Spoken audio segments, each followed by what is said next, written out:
fifth grade, naming whole numbers and money. I think I'm just gonna stop that, trying to get that thing, every time I try to get those facts that come up here. Basically, naming means how do you say and how do you write? How do you say,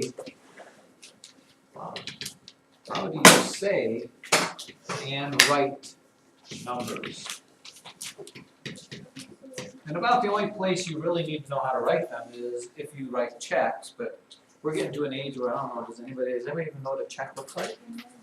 Your parents don't write as many as they used to. Back when I was your age, we wrote lots and lots of checks. Now everybody either pays it on the internet or uses a credit card or does this or that. And the first one we're going to look at, let's just look at this number here. How do I say and how do I write that number? Really, it's the same thing technically. You should say numbers just like we write them there. How would you say that number there, Alex? 68. Okay, that's 68. Now, how do I write it? 60.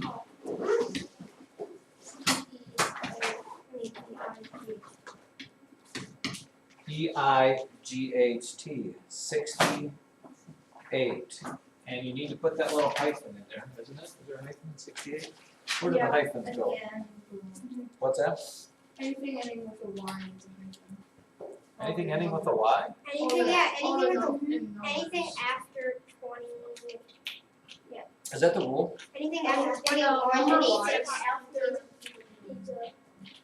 after 9. I think it's any of the two-digit numbers there, but.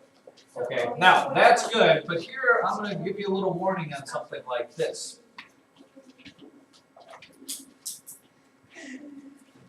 Okay, when you say that number there, I should ask somebody to say that there. Say that number there. Noah? 306. What's that? 306.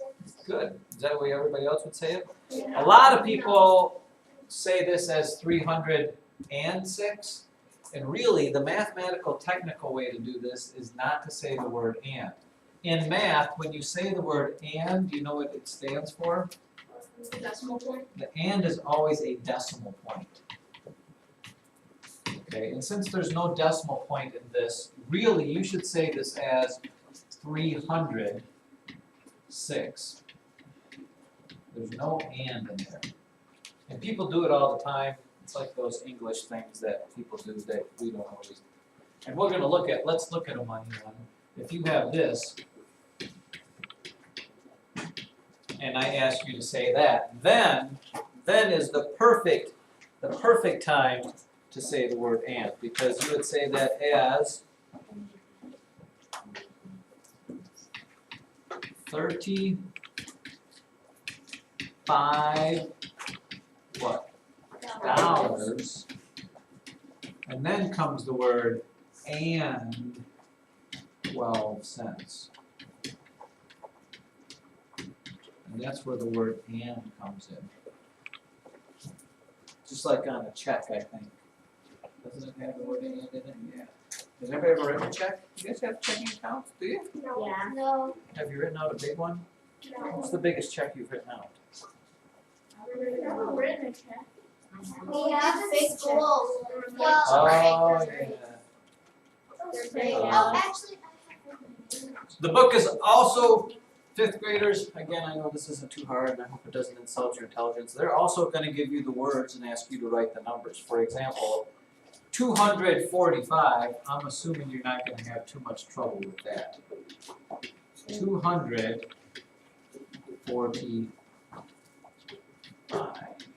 How do you write 245? It would be 2, 4, 5.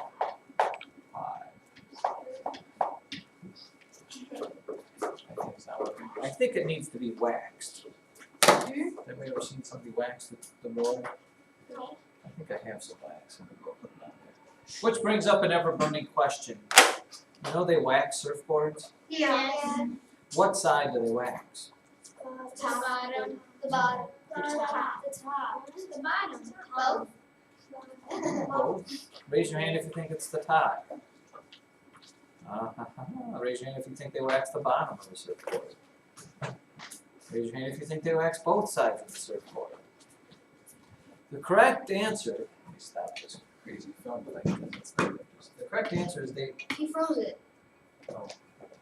It'll be rough, how come it's not there now?